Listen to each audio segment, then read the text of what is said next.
Something is wrong here. Why were they crafted so precisely? At first, that sounds like the kind of question with an easy answer. If something is made with that much care, then there must have been a clear reason for it. That is what we expect. Precision usually points somewhere. It suggests purpose. It suggests control.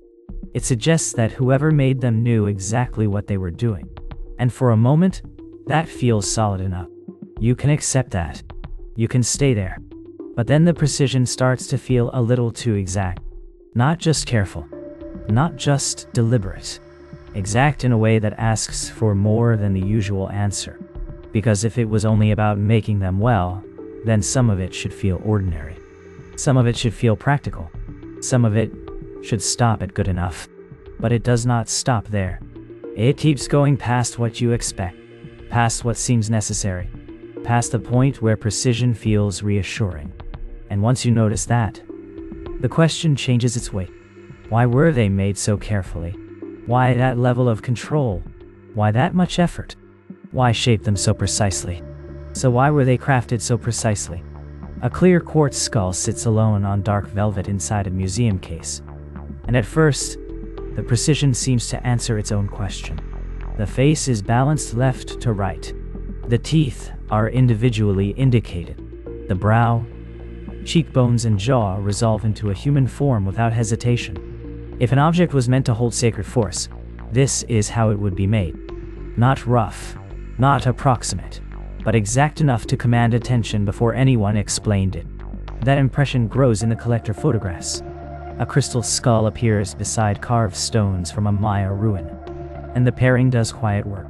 The stones carry age, weathering, place. The skull, by proximity, borrows all three. Later labels add priestly use, ceremonial handling, temple associations. Nothing in the polished surface resists that story. In fact, the polish helps. White light catches in the symmetrical eye sockets and runs across the teeth, making the face look less carved than revealed, as if the skull had always been inside the quartz and someone ancient had only freed it. Then the precision itself starts asking for a more specific purpose. Why shape transparent stone this carefully if not to make light behave? Candle flames reflected across a clear cranium set before ritual objects suggest one answer. The quartz does not merely depict a skull. It stages one. Light enters, bends, gathers and hollows, flashes along the crown. A sacred object intended for dim interiors or firelight would benefit from exact curves and smooth planes. Precision would not be decorative excess. It would be functional, optical, ceremonial. That explanation holds comfortably for a while, because the material encourages it. Rock crystal was not ordinary. In many ancient settings, rare transparent stone already carried prestige. A skull form, already charged with death, ancestry, and transformation, combined with crystal's unusual behavior, would not need much embellishment to feel ritually potent. The careful shaping of the eye sockets and cranial dome begins to look less like virtuoso carving for its own sake, and more like controlled visibility. Where should light pool? Where should it pass through? Where should the face appear animate? But the same surfaces that make the object persuasive also hide practical question. Precision compared to what? The skull in the case is not simply polished. It is evenly polished. The symmetry is not just impressive. It is consistent in a way that invites comparison. If this exactness came from long abrasion by hand, where are the small, irregular hesitations that usually survive in hard stone? Why do some examples appear almost clinically balanced while others are noticeably cruder? And if these were temple objects of unusual importance, why do the best-known pieces arrive already detached from ground, room, layer, and date? For the moment, those absences stay outside the glass. Inside it, the object still controls the room. The polished face catches white light in a collector's cabinet. Photographed beside ruined stones, it looks anchored. Before candles, it looks activated. Precision still seems to belong to sacred intention. Yet the question has narrowed. It is no longer only why a skull would be carved so carefully. It is why this kind of care appears most strongly in the very examples whose earliest histories begin not in excavated contexts, but in claims. At first, the precision seems easy to account for. Sunlight passes through a quartz skull and throws bright shapes onto a stone wall. The effect is too specific to ignore. The crown is not left rough. It is curved evenly enough to carry light forward. The eye sockets are cut deep and balanced, so brightness gathers there instead of dispersing. On a black pedestal, with the room dimmed around it, the face does more than reflect. It appears to organize light. That makes the workmanship look purposeful. If the material is transparent and rare, and if crystal already belonged to the category of prestige substances, then exact shaping begins to read less like ornament and more like function. A skull formed in clear quartz would not need movement or sound to dominate a chamber. A lamp behind it is enough. The curved crown glows. The jawline catches a hard edge of white. The sockets darken and then flare at their rims. The object seems designed to hold attention from a fixed position, as if its geometry were part of whatever effect it was meant to produce. A row of crystal objects in a dim room sharpens that impression. Bowls, beads, and small polished pieces remain simply luminous. The skull at the center behaves differently. Its symmetry gives the light a face. The cranial volume stores brightness. The features release it in concentrated points. That difference invites a practical question. If a maker wanted ritual presence rather than mere luxury, what form would do more with the same material than a human skull? For a while, that explanation covers nearly everything visible. The precision would be there because imprecision would waste the medium. A slight asymmetry in the brow would interrupt the passage of light. A flatter crown would dull the glow. Uneven sockets would break the stare. The more carefully the quartz is shaped, the more convincingly the object seems to animate under flame or sun. Precision, then, would not be decorative excess. It would be the mechanism. But the same surfaces that support that reading also introduce an awkward comparison. In documented Mesoamerican objects, crystal appears, but not often in forms requiring this much material and this much exact bilateral planning. Small ornaments, inlays, prestige pieces. Yes, a full skull in clear quartz is another scale of commitment. If rarity itself mattered, why spend so much of it on a single transparent cranium instead of dividing it into multiple elite objects? The answer might be that the skull form intensified value by concentrating material, symbolism, and visual effect in one place. Then the skulls refuse to stay together as a class. Some faces are more anatomically persuasive than others. Some crowns carry light cleanly. Others scatter it. In one example, the sockets seem calculated to darken dramatically. In another, they are merely hollow. If precision served a stable ceremonial purpose, why do the optical results vary so much from piece to piece? Even within the strongest examples, another detail remains waiting at the edge of the explanation.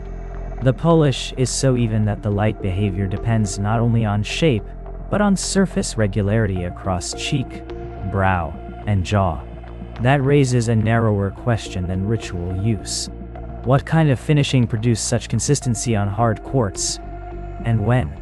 For now, the skull still holds the room together. Rare material, sacred form, controlled light, concentrated presence. But the answer to why it was carved so precisely is beginning to split in two. One part belongs to what the object does in the dark. The other belongs to how, exactly, that finish was achieved. Under magnification, the cheek does not look ancient firsty. It looks machine. Fine circular scratches cross the quartz in overlapping arcs, too regular to be random abrasion, too tight to come from loose grit, dragged by hand. On another area near the jaw hinge, the same pattern reappears at a slightly different angle, as if a rotating edge had been brought in twice. If the precision of these skulls was once taken as proof of ritual mastery, the microscope asks a narrower question. Precision produced by what kind of contact? The polish seems to answer. From jaw to crown, the surface carries an even gloss, not the uneven softening expected from prolonged hand rubbing over complex contours. The brow ridges, nasal cavity, and teeth all hold nearly the same finish. That kind of consistency makes practical sense if the goal was control. A rotary wheel can keep planes balanced, sockets symmetrical, curves repeatable.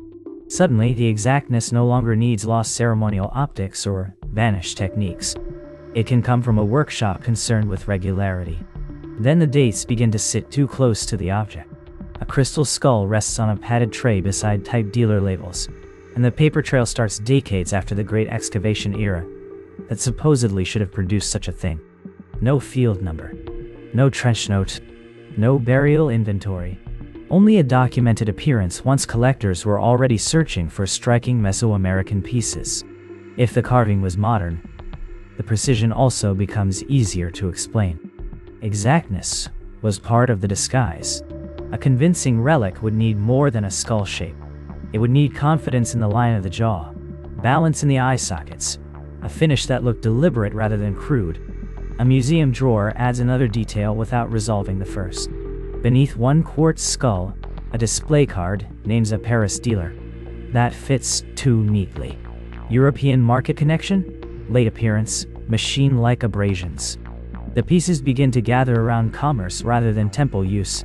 Precision, in that setting, is not mysterious at all. It is salesmanship in mineral form. The better the symmetry, the easier the belief.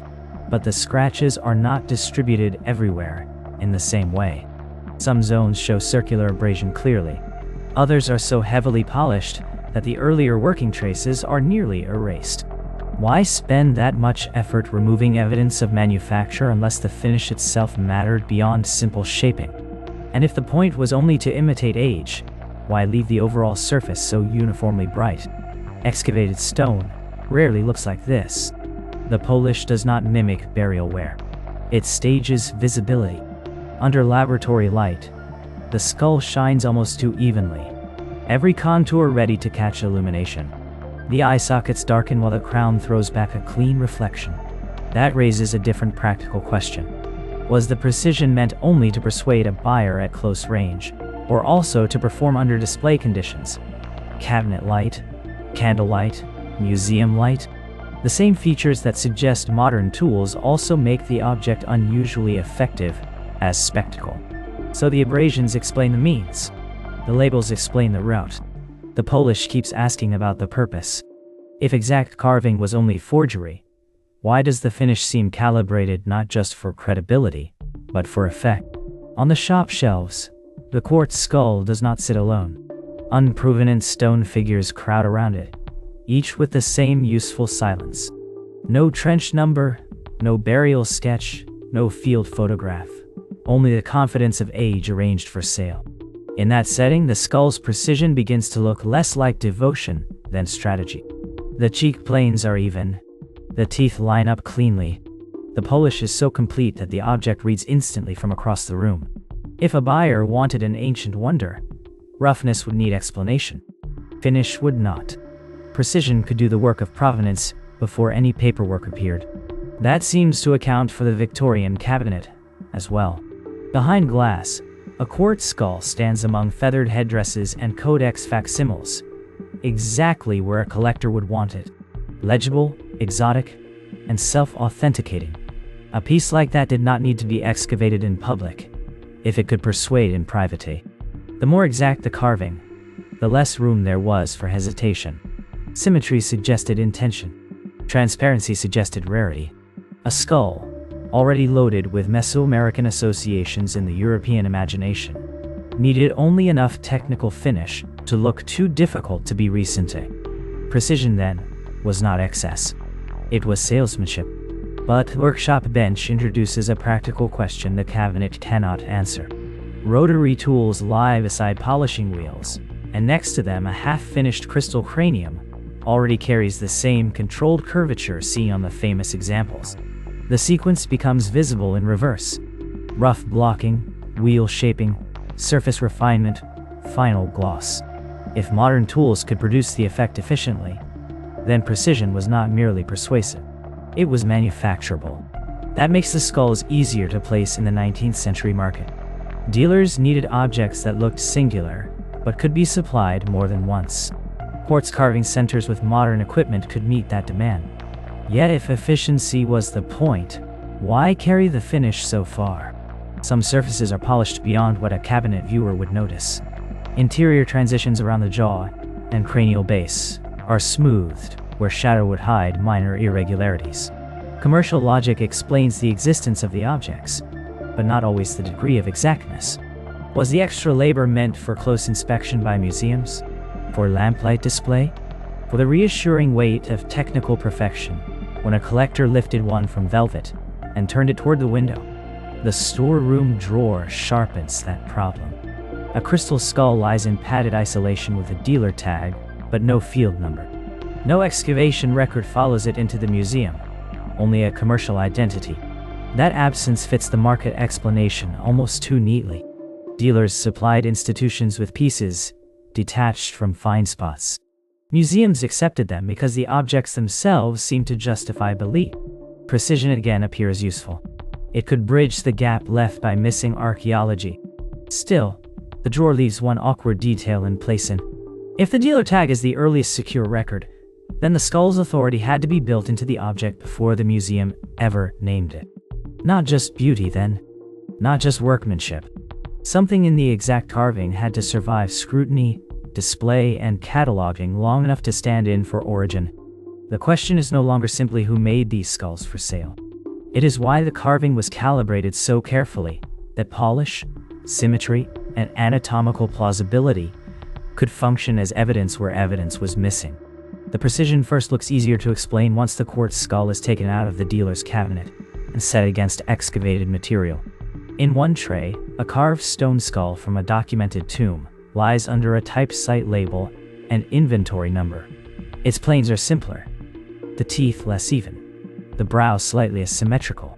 On a nearby wall, skull motifs repeat across a temple relief, weather-softened but unmistakable. Death imagery, yes, but also recurrence, continuation, return. In a burial case, jade beads, obsidian blades, and a small crystal ornament sit together without needing any legend to make them ceremonial. If skull imagery already belonged to Mesoamerican ritual language, and crystal already belonged to elite display, then the quartz skull no longer has to be an invention without ancestry. Precision begins to look less like proof of a lost machine tradition, and more like an amplified version of something older. That seems to settle the central question for a moment. Why carve it so exactly? Because the form already carried force. A skull was not neutral. Crystal was not neutral. Put them together, enlarge them, polish them until light gathers in the eye sockets, and the object acquires authority before anyone asks for a date. The exactness would serve recognition. It would make the sacred motif unmistakable. Then the comparison gets awkward. The excavated skulls in stone are small, often partial, sometimes schematic. The crystal ornament in the burial case is finely worked, but it is not a freestanding human cranium with anatomically balanced cheekbones and a fully modeled jaw. The relief wall repeats skull signs as part of a larger iconographic field. It does not isolate one transparent skull as a singular object of optical drama. Across the room, a quartz skull in a spotlight stands larger and brighter than the ancient examples around it. It does not merely repeat the older motif. It concentrates it, cleans it, and pushes it towards spectacle. That raises a narrower question. If older sacred imagery supplied the subject, what supplied this degree of finish? The documented materials show that Mesoamerican artisans valued hard, luminous substances. They also show that skull forms belonged in ritual and funerary setting. But the surviving ancient comparanda do not line up exactly with the famous crystal skulls in scale, symmetry, or theatrical transparency. The motif is old. This execution is something else. Even the material grouping complicates the comfort of continuity. Jade and obsidian in burials often carry worked edges, symbolic placement, traces of use within a larger assemblage. The quartz skull tends to dominate its setting. It asks to be looked through, lit from behind, isolated against darkness. That behavior is physical, not legendary. Precision here does more than honor a sacred image. It organizes light. It sharpens the face into something immediately legible, and strangely animate. So the older iconography explains why a skull in crystal would make sense at all. It does not yet explain why the best-known examples are so insistently exact, so polished, so complete. If they were only borrowing an ancient motif, why do they seem designed for frontal persuasion? For the instant conviction of a viewer standing outside the culture that produced the motif in the first place. In the dark display room, the proportions are the first thing that settle the eye. The brow line is even, the cheekbones balanced, the jaw neither exaggerated nor crude. Nothing bulges where quartz is difficult. Nothing drifts off axis. Under a single overhead lamp, the polish turns the surface mirror bright, and the skull stops looking like a carved stone and starts behaving like a controlled image. Light runs across the forehead in one continuous band. It gathers in the eye sockets instead of scattering. If the question is why anyone would carve quartz this precisely, one answer presents itself immediately. Because precision makes the object look authoritative before anyone asks where it came from. That would account for the symmetry. It would also account for the finish. A rough crystal skull would read as a curiosity. This one reads as an artifact that expects belief. In candlelight, the effect becomes stronger. The jaw glows at the edges. The sockets darken and then flash, and the interior seems to wake and dim with each movement of flame. Exact carving here is not only technical display, it stages behavior. It gives the quartz something close to presence. So perhaps the precision served ritual theater, even if the ritual was modern. The skull form already carried weight in Mesoamerican imagery. A maker borrowing that form would not need to invent significance from nothing. High polish and anatomical regularity would intensify what the shape already suggested. Death, power, continuity, a face reduced to essentials and made permanent in stone. Under low light, exact curves matter. A millimeter too much in the brow ridge, a flattened temple, an uneven orbit, and the illusion breaks. Precision, then, could be the practical requirement for aura. But the same features behave differently in another room. On a raised plinth at an auction preview, under dramatic spotlights, the skull performs just as well. The polish throws clean highlights toward the aisle. The transparent crown catches light from above and holds it. The face remains legible from a distance because the proportions are so controlled. What looked like ritual effectiveness also functions as showroom engineering. The object does not merely survive scrutiny, it organizes it. That commercial usefulness might seem enough to explain the labor. Buyers paying for an ancient wonder would want no awkwardness left in the anatomy, no cloudy patch interrupting the forehead, no asymmetry that could be mistaken for incompetence. Precision would raise price, because precision would imitate inevitability. This is what a sacred relic should look like. Yet, that answer leaves an awkward detail sitting in plain sight. If market persuasion were the only goal, why do some skulls carry refinements that become most dramatic in candlelight or from behind, where a cabinet viewer or museum label would not immediately direct attention? Why shape transparent thicknesses so that the jaw and cranial dome transmit light unevenly, producing an interior glow rather than simple brilliance? The measurements begin to matter differently there. Not just symmetry, but where mass is left and where it is thinned. Not just polish, but polish arranged to keep light moving across the face without dead zones. Those are choices that satisfy more than one audience at once. To a collector, they read as mastery. To a viewer primed for ceremony, they read as animation. To anyone wanting an object that feels old, exactness suppresses hesitation. And still another question remains on the plinth with it. If precision was meant to manufacture plausibility, why do the best-known examples often look more pristine, more optically calculated, than excavated ritual objects ever do? The skull gleams as if designed not only to be believed, but to outshine belief's ordinary evidence. Under cold museum light, the quartz skull looks almost too complete. The cheek curves are even. The teeth line up with a regularity that reads as intention rather than accident. And beside it, enlarged photographs show fine rotary abrasions crossing the surface in arcs, too consistent to ignore. If the question is why it was carved so precisely, one answer presents itself immediately. Precision was the point, because precision made it convincing. A relic with exact symmetry, a polish without interruption, a face that catches light cleanly from brow to jaw. Those are not incidental qualities if the object is meant to persuade a buyer, a curator, or a visitor that it belongs to a lost high tradition. The catalog card next to another skull helps that explanation. Material: rock crystal. Height, width, weight. Carefully entered. Find spot: blank. Excavation number: blank. The empty line does as much work as the abrasions. The best known examples appear in collections and dealer records, not in sealed deposits or documented trenches. That makes the precision look commercial. A workshop with modern tools, a market hungry for ancient marvels, and a form chosen for maximum authority. That combination accounts for the finish, the symmetry, even the theatrical transparency. Then the wall opposite the case interferes. Pottery, carved stone panels, and relief fragments carry skull imagery across centuries of Mesoamerican ritual life. Not crystal skulls of this exact type, no, but skulls as sacred signs of death, renewal, sacrifice, rank, transition. Nearby, excavated objects in jade, obsidian, and crystal show that luminous materials did belong in elite ritual settings.